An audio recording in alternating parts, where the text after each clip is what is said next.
Multiplication. अगर हमारे पास question हो 77 मल्टीप्लाई 5 तो उसको किस तरह से मल्टीप्लाई किया जाए।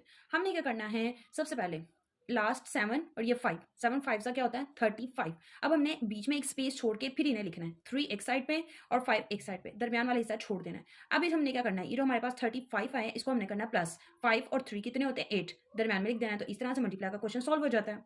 इसी तरह अगर हमारे पास क्वेश्चन हो 88 मल्टीप्लाई 3 तो इसको किस तरह सॉल्व करें। अगेन लास्ट के दोनों नंबर्स को आपस में मल्टीप्लाई करना है, 8 3 जा 24, 24 का करना है 2 एक साइड पे और 4 एक साइड पे, दोनों को एक साइड पे लिख के इन दोनों वैल्यूज को प्लस कर देना। 4 2 और 6 के 4 और 2 कितने होते हैं 6, दरम्यान में लिख देना। इसी तरह अगर हमारे पास क्वेश्चन हो 66 मल्टीप्लाई 4 तो अब हम क्या करें, हमने क्या करना है 6 और 4 को मल्टीप्लाई किया, मल्टीप्लाई करने से आगे 24, 2 एक साइड पे 4 एक साइड पे, दरमियान की स्पेस छोड़ दी। अब हमने क्या करना है, इन दोनों वैल्यूज को प्लस करके सेंटर में लिख देना है जो कि है 6। तो इस तरह से डबल वैल्यूज को अगर सिंगल नंबर से मल्टीप्लाई किया जाए तो इस तरह से सॉल्व किया जाता है।